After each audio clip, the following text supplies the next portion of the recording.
Les dépêches. L'actualité du jeu de rôle par Willox. En moins de 5 minutes. C'est avec tristesse que nous apprenons le décès de Greg Stafford. Il fut le fondateur de Chaosium, l'éditeur historique de l'Appel de Cthulhu, et le co-créateur de RuneQuest. Il a marqué de son empreinte le jeu de rôle et le jeu de plateau, notamment avec son univers de fantasy, Gloranta, mais aussi avec des jeux innovants comme Prince Valiant ou encore le remarquable Pendragon.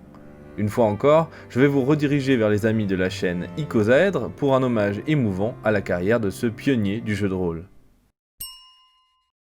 Surfant sur la vague de la nostalgie 80s façon Stranger Things, Tales from the Loop nous propose d'incarner des gamins confrontés au mystère du Loop, un centre de recherche qui pratique des expériences pour le moins étranges et qui les amèneront à être confrontés à des créatures bizarres, des robots incontrôlables ou encore des histoires de manipulation temporelle. Après la sortie de la version française, suite à la précommande participative d'Arcane Asylum, on attend la sortie prochaine des suppléments Nos Amis les Machines et surtout France 80, un setting complet prenant place dans notre beau pays, disponible en novembre pour les souscripteurs et actuellement en précommande sur Philibert. Mais ce n'est pas tout puisque la suite est déjà dans les cartons. Il s'agit de Things from the Flood qui nous propulse cette fois-ci dans les années 90, avec des adolescents confrontés à la suite de la fermeture du Loop à une eau noirâtre qui a inondé toute la région et qui provoque à nouveau des phénomènes paranormaux. C'est à la fois une extension et un jeu autonome, plus sombre et mature, que vous pourrez jouer à la suite d'une campagne de Tales from the Loop, ou bien directement à partir des années 90, à loisir.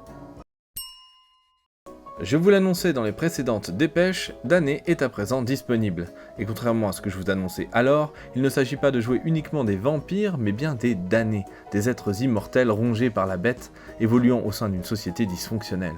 Ils sont confrontés au drame de la vie éternelle, doivent garder un semblant d'humanité en étant constamment sur le fil du rasoir, tenter d'assouvir leurs désirs sans faire de mal à ceux qui leur sont chers, et résister à l'éveil de la bête qui pourrait tellement leur offrir.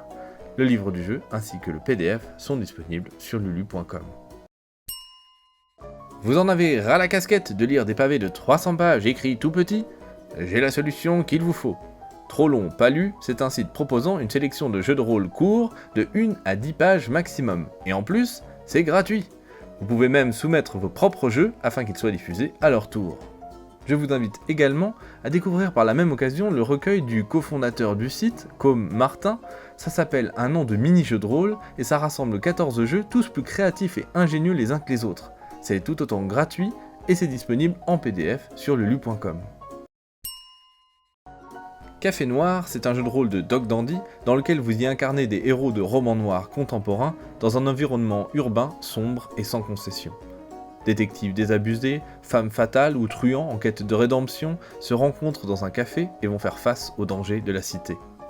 Pour les connaisseurs, Café Noir est un hack de Macchiato Monsters et se place donc dans la lignée du mouvement OSR, Old School Renaissance, qui reprennent de nombreux éléments des premiers Donjons et Dragons tout en y apportant des innovations actuelles. C'est disponible en format papier, en impression à la demande et en PDF sur lulu.com. Dans Maléfice, vous jouez des ladies et des gentlemen dans la France de la Belle Époque, des investigateurs de l'illustre club Pythagore qui enquêtent sur de sombres affaires occultes armées de foi, de science et parfois même de magie. Ce jeu de rôle français, qui a connu sa dernière édition en 2006, renaît de ses cendres chez Arcane Asylum. Une précommande participative est actuellement en cours pour cette 4e édition qui dépoussière un peu les meubles tout en nous promettant de respecter l'ambiance et la saveur des précédents opus.